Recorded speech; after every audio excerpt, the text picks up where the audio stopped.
عليكم حبابي صحابي متتبعي القناة العزاز عليا. كنتمنى تكونوا بخير وعلى خير واموركم كلها على احسن ما يرام. جيت لكم بقصة جديدة، وصاحبة القصة اللي عطيناها الاسم ديال دنيا وجات اليوم تحكي القصة ديالها وكيف ديما على لساني. السلام عليكم، الاسم ديالي دنيا، عندي 35 عام. جيت نعاود لكم القصة ديالي. غادي نبدا لكم من نهار العرس ديالي، العرس اللي من المفروض أن يكون كل شيء ملموم وكل شيء ضحك وكل شيء ناشط، حتى كنتفاجئوا بواحد المفاجأة. العرس ديالي ولا جنازة ودفنا فيه 10 ديال الأشخاص. غادي نرجع معاكم شوية اللور. فاش كانت عندي 18 عام، أنا بنت البادية، ما تربيتش مع والديا. الأم ديالي كانت مريضة، وخالتي كانت عندها واحد الوليد عنده 3 شهور. ومن شافت الأم ديالي مريضة قالت ليها اري البنيه ما تضيعش نرضعها مع ولدي، وداكشي اللي كان كترضعني مع ولدها. وفاش الام ديالي صحاحت ولات شويه لاباس، وخالتي دائما كتديني نرضع عندها، ما كانتش تقريبا كتجيبني كاع الام ديالي. فاش كبرت شويه قالت لها عطيني البنت ديالي، قالت لها انا ولفتها مع الولد وغير خليها ليا. المهم بقيت معاها. الام ديالي ولدات وحدين اخرين. عيشه مع خالتي كانت افضل بكثير مع العيشه ديال والديا، حيت كانت شويه مرفهه على والديا. فيما كنت كنمشي معاها عند والديا كنت كنقول الحمد لله مني انا عايشه مع خالتي. ما عندهمش نهائيا ابسط الامور ما كيلحقوش يشريوها. خالتي كانت عندها 2 بنيات وعاد داك الولد اللي رضعت انا وياه. السن ديال 16 عام جا واحد الراجل كيجي لراجل خالتي اللي مربيني، بغى يخطبني، وراجل خالتي بغى يجوجني ليه. حتى شي واحد ما وافق، وحتى انا ما وافقتش. يعني انا مازال صغيره. منين شفت راجل خالتي انه مصر يجوجني ليه، هزيت حويجاتي ومشيت عند دار والديا. واخا ما كانش عاجبني الحال نهار الاول، ولفت معاهم ما عندي ما ندير، حيت راجل خالتي بغى يزوجني بالسيف عليا. واحد النهار هي تعيط لي خالتي قالت لي تعالي راه حيد ديك الفكره ديال الزواج، صافي راه ما بقاتش كدور له في بالو. ما بغيتش نمشي، لكن خالتي بقات مصره انني باش نرجع لعندها. جات عندي حتى للدار وداتني بالسيف عليا. وخرجت شفت راجل خالتي بانه كيشوف فيا واحد الشوفات اللي هما ناقصين، زعما طيحت كلامه وما بغيتش نسمع الهضره ديالو. كان من المفروض انني نسمع هضرته حيت مربيني هاد السنين كامله، ولكن ولو يجي الاب ديالي البيولوجي يقول لي تزوجي كنت ما غاديش نقبل. ندير نفس الشيء اللي درت مع راجل خالتي. منين شفتو هكاك مدلي عليا العين، ما نكذبش عليكم ما عجبنيش الحال. كان عزيز عليا، ولكن صافي يعني بنادم ملي ينزل عليك العين صافي عارفيه بانه راه ما بقاش قابلك. هزيت عاوتاني حوايجي ومشيت لدارنا. قلت لها صافي خالتي انا ما بقى عندي فين نزيد نعيش معاكم. ومن تما بقيت عايشه في دار والديا. السن ديال 20 عام خطبوني واحد الناس وقبلت عليهم، حيت ديك الساعه كنت كبرت وقادره نفتح بيت، ويعني وليت كنعرف بزاف د الحوايج، ماشي بحال السن ديال 16 عام. يعني مازال صغيره، مازال خاصني نتعلم بزاف د الحوايج. جا راجل خالتي ما عجبوش الحال باش وافقت انا. قال لهم النهار اللي جبت ليها انا الراجل ما وافقتش، ومنين جاو خطبوها في دار باها وافقت. راجل حالته دلايته وافقت عليه، والراجل اللي جبتو لها انا لاباس عليه ما بغاتوش. واخا هو فقير الراجل اللي خطبني، ولكن بغيته وعجبني ووافقت انني نتزوج به. بدا راجل خالتي كيهضر، والديا وصلتهم الهضره ديالو، ما عجبهمش الحال. قالوا لي من حقك انك توافقي ومن حقك انك ما توافقيش، علاش هو كيتدخل في الكبيره والصغيره. المهم بداو واحد المناوشات ما بين عائلتي وراجل خالتي. اختي مسكينه هي اللي بقات الوسط. انا كنت صراحه مطربه راسي، صافي الحاجه اللي كتعجبني نديرها، والحاجه اللي ما كتعجبنيش نديرها بطبيعه الحال ما غاديش نديرها. الناس اللي جاو خطبوني كانوا شويه معروفين، كنا ساكنين حنا في واحد الدوار، هما كانوا في الفيلاج اللي قبالتنا. الناس كاملين كانوا كيقولوا عليهم الله يعمرها دار، ناس مزيانين وسعدات، هذه اللي غادي تطيح فيهم. واحد النهار حددوا واحد النهار اللي غادي يمشيو يكسيوني فيه. كانوا هاد الناس كانوا يتحكموا فينا في الصغيره والكبيره، كيقولوا لينا شمال شمال يمين يمين، وانا ما كانش عاجبني الحال. ولكن الام ديالي كانت كتقول لي ماشي مشكل يا بنتي. فعلا مشيت انا وعجوزتي وامي وراجلي، جات معنا حتى واحد لوستي. مشينا للمدينه، وفيما كنا كندوروا على القيصريات كتعجبني شي حاجه هكا كنحط عليها يدي كنقول لهم هذه. كتقول لي عكوزتي لا لا لا لا هذه ما زويناش، وانا عكوزتي راها مرا كبيره واكيد ذوقها ماشي هو ذوقي. مرا كبيره والذوق ديالها قديم، ماشي بحالي انا يلا عندي 20 عام. يعني اي وحده كتفضل انها تختار راسها، هي بالعكس كلشي اختارته لي هي. حتى من شومي الزنوي هي اللي اختارتهم، حتى من البيجامات خداتهم على ذوقها، من البلاغي من السيكان من حتى بيت النعاس خداتو على ذوقها. ما نكذبش عليكم غير مزيره. الام ديالي لاحظت فيا هذا الشيء، وكانت مره كتقول لها خلي البنت تختار على ذوقها، كتقول لها لا ما عندهم حتى شي ذوق هاد بنات اليوم هادو. الشيء كله دوزناه، ولكن فاش مشيت نشري اللبسه اللي غادي ندخل بيها اختارتها هي، واختارتها قديمه. فاش وقفنا حدا مول المحل بقى كيورينا ديال داكشي ديال دابا. منين شاف عكوزتي قديمه وكتقلب على شي حاجه قديمه مشى جاب واحد التكاشط قدامين ريحتهم غير الكافور وغاملين، ويقول ليها واحد الثمن اللي هو باهظ. بقيت نقول له لا لا ما تزيدش فيه، هادي راه ماشي ديال داك الثمن. وهي تقول لي لا لا ماشي مشكل تستاهلها، وهزتها ومشات. الفلوس كانت بين يديها، ما علينا غير نسمعوا لها ونمشيو من موراها. منين شافتني لوستي هكاك ما عجبنيش الحال، وهي تجي حدايا وبقات كتهضر معايا بشويه.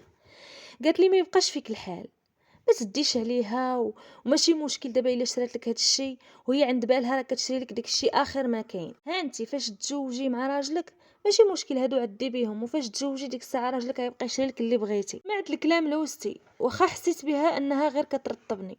المهم سمعت منها كلام زوين. المهم سالينا كل شيء داك النهار. وبالنسبه لراجلي غير وقف معنا في حانوت الاول ومشى يقضي شي غرض، وفاش سالينا عيطنا له باش نمشيو كاملين مجموعين. فاش مشينا بحالتنا للعربيه جا خواتاتي وخالتي، حتى شي واحد ما عجبته شي حاجه، حتى شي حاجه ما تحطي عليها يدك وتفرحك، كلشي قديم. النهار باقا كنعقل شبعت بكى، وهي تقول لي خالتي بلا ما تبكي يا بنتي يلا تمشي معايا. هزتني مسكينه للمدينه. راجلي قال لي علاش؟ قلت ليه راه مشات تشري لي شي كادوات. كاع اللي شهوتي فيه شراتو لي وخلصاتو مسكينه من عندها. عمري ننسى داك لوجيست اللي دارت معايا خالتي مسكينه، ما خصاتني من حتى شي حاجه.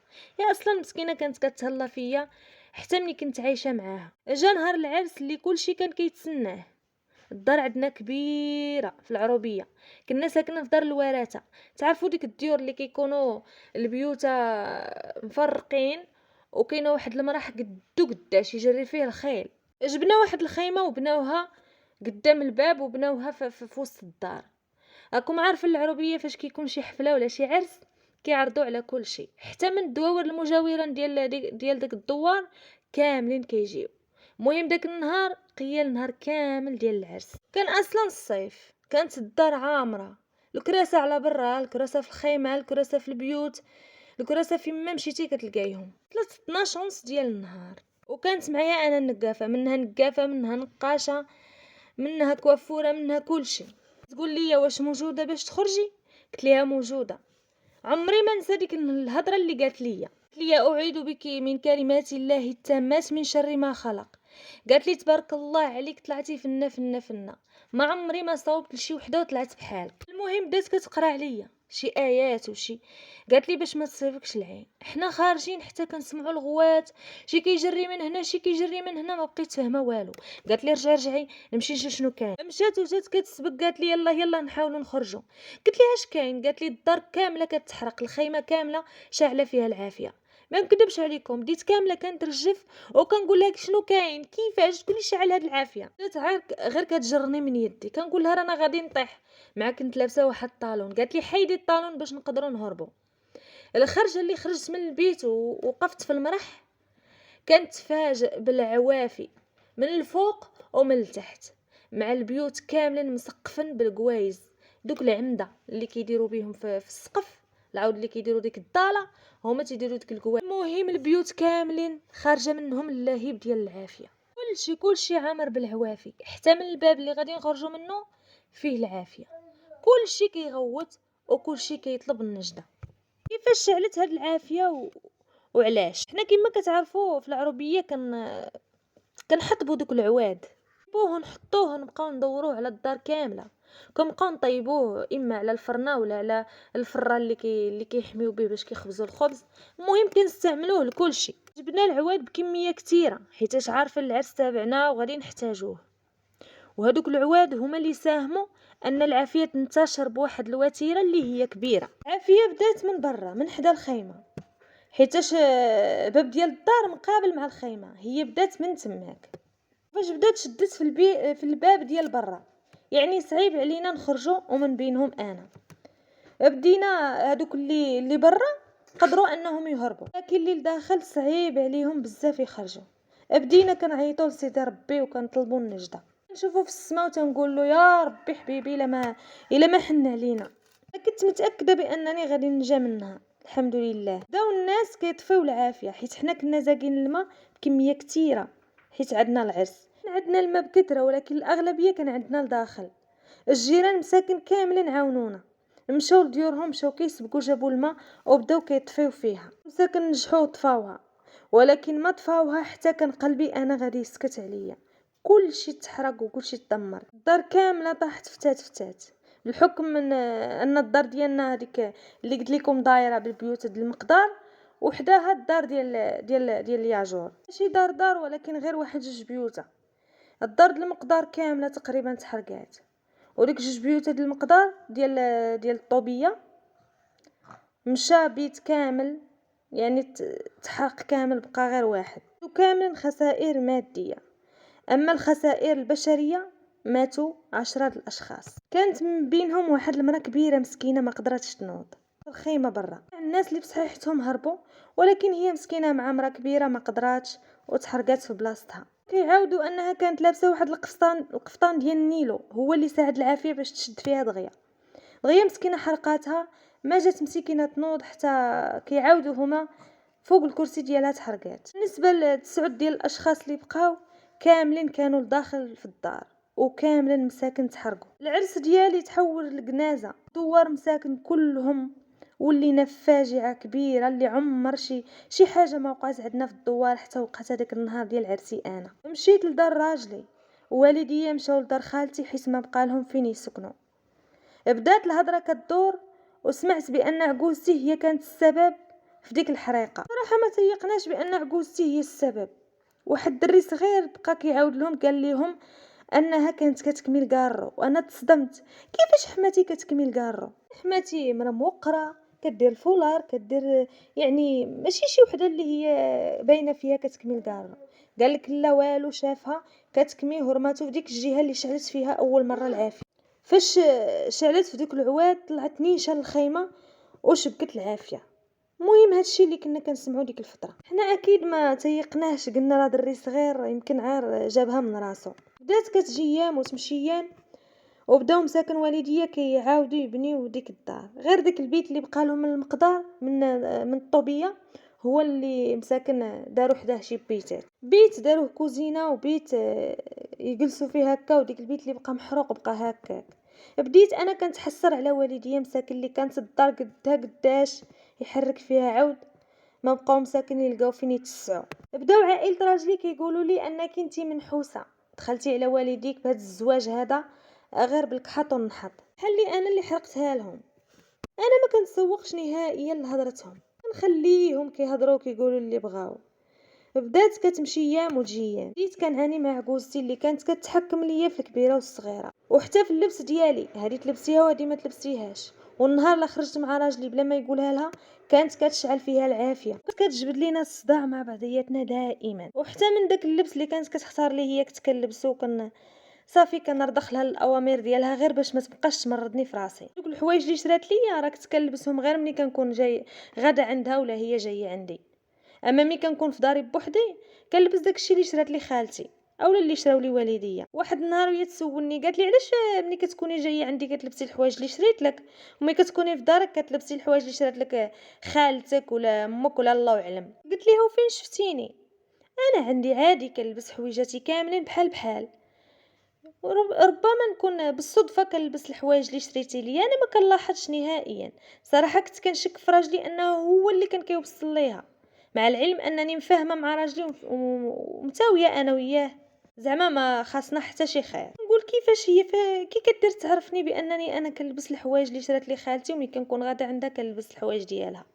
حتى كنكتشف بان واحد جارتي كتجيهم من العائله اللي دخلت على الحياه ديالي بحال السوسه من النهار اللي عرفتها وانا حياتي اللور اللور. لكن انا اللي درتها لراسي، دخلتها لداري وعودت لها على الحوايج اللي شرات لي اللي شرات لي حماتي. قلت لها زعما راه ماشي من ذوقي وراه ما عجبونيش، ورغم ذلك انني شريتهم وكنلبسهم، وفاش كنكون غادا عندها كنلبسهم، وملي كنكون في داري كنلبس هادو. انا اللي عاودت لها كلشي. هزت هي داكشي كامل ومشات عاودته لعجوزتي بالحرف. حسيت بالشمته والحقره اللي جارتي درتها بحال اختي ودخلتها لداري، في الاخر طعنتني. هي كان الهدف ديالها انها تزوج اختها لواحد لوسي، وانا ما كنت عارفه والو. ما عمرها قالت لي بانني انا كنجي عجوزتك ولا كنعرفها ولا شي حاجه من هذا الشيء. خضات مني داكشي اللي باغيه وطعنتني من ورا ظهري. هاد لوسي كيبان من اطيب خلق الله، الا شفتيه ما تختاريه من الرجال غير هو. كيبان متدين، كيصلي الصلاه في وقتها، تقولي هاد السيد هذا منه من خلاص، بدارو بطوموبيلتو بخيرو بخميرو. ولكن هو كان اكبر سكيري على وجه الكره الارضيه. عجوزتي راه كانت كتعرف هاد الشيء، والاقارب كاملين كانوا كيعرفوه. لكن في المظاهر كان كيبان الله يعمرها دار. فعلا بدات كدور بعجوزتي، كدور حتى زوجت اختها اللوسي. من بعد اختها ولات كتخرج كتقطع حوايجها، ما تقبلاتش نهائيا داك الوضع مع لوسي. تقول ليهم راجلي سكيري كيتحشش ما كيخلي ما كيدير. ولكن في الظاهر في الواقع يعني كما كنشوفوه حنا كنقولوا هذا السيد هذا مستحيل يدير هذا الشيء، حيت داير واحد المشروع اللي هو واقف على رجله، كيخدم في واحد الوظيفه اللي هي عموميه. كيفاش هذا السيد هذا دائما غايب على وعيه وسكران؟ هذا وزت مع لوسي 6 شهور لا اقل ولا اكثر، ما قدرتش تصبر معاه نهائيا. المشكل خرجت وهي حامله، اختها ما تقبلتش الوضع نهائيا. قالت ليها مهنا عاد رجعي لراجلك. قالت لها سيري بعدي مني انا هذاك ما عمري نعيش معاه. قالت لها كيفاش؟ سيري رجعي عند راجلك راكي حامله، شكون اللي غيربي لك هذا الولد ولا هذه البنت اللي في كرشك؟ ليها غادي نربيه بوحدي. ليها كيفاش اختي كنتي عارفه بانه سكيري وكيتحشش وجوجتيه ليا؟ قالت لها انا كي عندي نعرفو السيد كيبان من اطيب خلق الله. المهم ما تقبلتش الطلاق ديال ختها نهائيا. كيفاش السيد همه وشان وخدام وواقف على رجليه يمشي يطلق ليا اختي؟ مشات لعند واحد الفقي، سحرات ليهم، دارت القبول ما بين الراجل ديال ختها واختها باش يرجعوا مع بعضياتهم. فعلا رجعوا الصداع والمشاكل كيف ما دائما داخل سكران عليها خارج سكران عليها. حتى لواحد النهار ناضوا كيدابزوا في نص الليل، هز واحد الفاز وحط لها الراس، طاحت غيبات. السيد فاش شاف الدم هرب، ما بقى عارف راسو فين يعطي الراس. الجيران سمعوا الغوت، الدخله اللي دخلوا لقاو السيده في الارض، عيطوا للامبيلونس، عتقاتها على شبر. كانت السيده مشات فيها. فاش خرجت من السبيطار قالت له ما غاديش نبلغ بك، وانما غادي تطلقني وغادي تصرف على ولدي. قال ليها صافي ما يكون غير خاطرك. مشاو باش يطلقوا وتفاهموا على داك المبلغ، وفعلا داك المبلغ اللي تفاهم عليه هو اللي بقى كيعطيها. عجوزتي حست بولدها بانه تشمت، قالت او بزاف عليها، ياك عندها غير ولد، ما يمكنش يصرف هاد الشي كامل على ولد واحد ولداتو معاه. وبدات تتابعها وكدير لها في المشاكل، ما بغاتش تقيلها نهائيا. بقات عليها بالسحور حتى سالت لها الصحه ديالها، صحتها ولات غدا وكتدهور. وجارتي ولات خارجه ومرعوبه، وانا كنت حاسه بها بانها عندها كتمشي عند اختها حيتاش عامره بالمشاكل واختها الصحه ديالها الدهورات. انا صراحه كنت عارفه عجوزتي بانها شرانيه، ولكن كنت كنبعد منها كل بعد باش ما تاذينيش. علاش انا كنت كنلبس اللبس اللي شرات لي وكنت كنرضخ لها الاوامر ديالها غير باش ما تاذينيش. وراجلي كان داير الحدود ما بينه وبين عائلته، دائما كان كيدير الحدود، ما كيخليش الام ديالو تدخله في المشاكل ولا شي حاجه كتخصني انا وياه. يعني كان عارف مو شنو كتسوى. مشات ايام وجات ايام حتى لواحد النهار هاد الطليقه ديال لوسي جاوها الخطاب، ناضت تزوجات. عجوزتي وصلتها الهضره، قالت لك علاش هي مطلقه وعندها ولد وتزوج. شي دار فيها قال لها لا ما سوقكش، السيده طلقت من ولدك صافي خليها الله يسهل عليها. قالت لهم وداك الولد؟ قالوا لها راه عايش مع عمو، راه كيصرف عليه باه وعايش مع عمو، شنو فيها خليها مسكينه تتزوج دبر على راسها. قالت لهم والو، داك الولد هو ما يبقى لهاش. ساقط مرات لوسي سابقا ساقط الخبار الهضره اللي قالت عجوزتي. مشات واحد النهار جمعت الحوايج ديال ولدها كاملين وهزاتو حطاتو لها قدام الباب. قالت عليها قالت ليها بغيتي ولدك؟ قالت لها قالت لها ها هو. عجوزتي بقات مصدومه، كيفاش هاد السيده سخات بولدها وانا غير درت لها هكاك باش نهددها. مشات مرات لوسي صافي عجوزتي بقات شاده. دازت السيمانه الاولى، السيمانه الثانيه، السيمانه الثالثه، شافت السيده ما قلبت ما سولت في ولدها. قالت كيفاش؟ اذا هي شمتتني. عجوزتي انا مستحيل انها تربي شي وليد ولا شي بنيه، ديما جلبتها على كتافها وغير كدور، مستحيل انك تلقيها في الدار.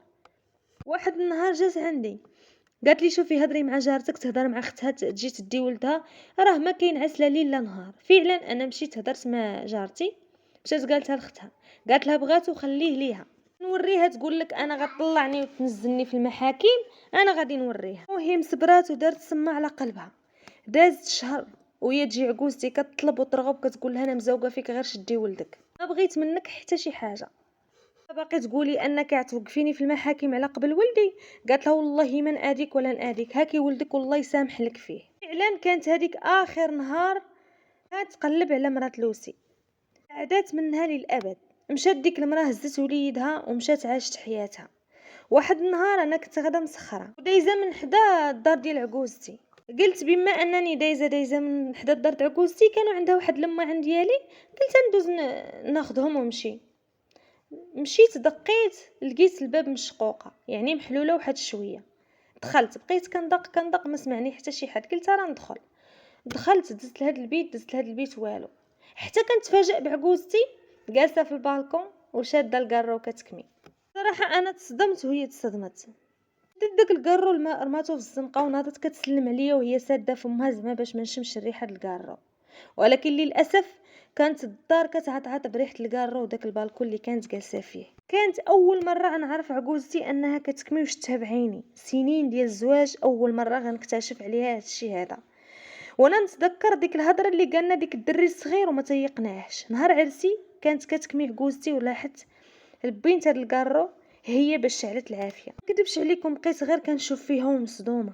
وبدات هي كتبرر راسها، قالت لي ما نكذبش عليك بنتي، من مور المشاكل ديال ولدي وشنو وقع عليه مع ولده مع الطليقه ديالو، اول حاجه بانت لي هي الكارو. ما كنتش كنفكر نهائيا ونط كنكمي. قالت لي من واحد النهار كنت كنشوف ولدي كيكمي وشتو بانه كيبرد عليه، وبقيت كنقول علاش انا ما نوضش نكمي باش يبرد عليا هاد الاعصاب اللي انا فيها.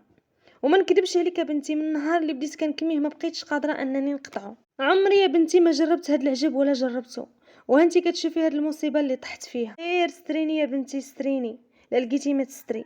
انا طحت في هاد العجب وما قدرتش نخرج منه، ولقيتيني يا بنتي كنفكر والله الا شاده الكرو كنكمي وكنفكر واش نمشي للطبيب ولا نمشي شي جايحه تضربني. ودابا بنتي شنو رايك؟ قولي لي يا بنيتي واش نمشي للطبيب ولا فين نمشي؟ غير قولي لي يا بنيتي شنو ندير. دابا انا بغيت نقطعو حتى لقيت راسي كنشريه عند مول الحانوت وكنمشي للحومه الاخرى باش ما يعرفني حد. هي كتالف هاد السيناريو وكتعاودوا ليا وانا عارفاها من الاول انها كتكمي. تيقنت من الهضره اللي قال الدري الصغير، الله يعفو عليها ويعفو علينا جميعا. كانت هذه هي القصه ديالي اللي كنشكر عليكم، اللي كنشكركم عليها حيت تبعتوها حتى الاخر. قصه فيها بزاف ديال العبر. العبره الاولى هي ديال جارتي اللي بقات كدور على حماتي خلات ما دارت، دابزتني انا مع عكوزتي وجبدت لي الصداع باش تزوج اختها لوسي، وكانت هي السبب التعاسه ديال اختها لسنوات طويله. زادت كملتها وجملتها من نهار اللي شركت بالله ودارت لهم القبول باش يتجمعوا مع بعضياتهم. الساعه عزلت خرمتها. العبره الثانيه هي ديال حماتي اللي كانت انسانه مشرقره وتسبت في الوفاه ديال عشرة الاشخاص نهار عرسي ونكرتها، وتحكمت لي في حياتي ودخلت لي ما بين الجلده والعظم، وتحكمت في حياه واحد الانسانه اللي تثبت لها في الطلاق مع راجلها وما وصلت لحتى نتيجه. والعبره الثالثه من راجل خالتي، درتي خير وما عمرني ننساه، ربيتيني مع وليداتك وما خليتيني مخصوصه من حتى شي حاجه. ولكن فجاه واحد الانسان اللي ما كنعرفه ما كيعرفني، وكنت ديك الساعه السن ديالي صغيره ورفضت انني نتزوج به، عاديتيني وقطعتي للغايه. ولحد الان ما كيهضرش معايا فيا. خير ما ننساهش، ولكن خصو يعتبرني بحال بنتو. رباني منين كنت الحيمه ويبقى مربيني. ما يتدخليش في حياتي، هذا تزوجي به وهذا لا. صافي منين ما وافقتش انني نتزوج بواحد الشخص كان عليه يقول لي صافي يا بنتي، يحسبني وحده من بناته. ما نكذبش عليكم، مشيت عنده وتودت ليه وقلت ليه اسمح لي، وفكرته في الايام فاش كنت مازال صغيره. قلت ليه واش ما بقيتيش عاقل النهار اللي كنتي كتهزني وكنتي كتعلمني انني نقول بابا؟ واش نسيتي كلشي؟ كان كيقول لي يا سيري بعدي مني ما بينيش وبينك. والعبره الاخرى من لوسي اللي كان عارف راسو كيسكر وكيقمر وما كيخلي ما يدير، وتقدم لواحد الانسانه اللي هي بريئه وعذبها في حياتها وسمح لمو، وكان كيشوف داكشي اللي كانت كدير مو معاها وما عمره هضر ولا تكلم. ولحد الان ما كيصرف لا على ولده ولا حتى شي حاجه، ناسيه وناكرو بحال اللي ما ماشي ولده. يكفي انه كيعطيه داك الفلوس اللي كان اتفق هو والام ديالو على داكشي اللي غيعطيها، وعن طريق المحكمه. كون ما كانش عن طريق المحكمه ما كان يقدم له حتى الريال. حتى لهنا وصلت لنهايه القصه. كنشكركم بزاف حيت سمعتوها حتى الاخر، والسلام عليكم.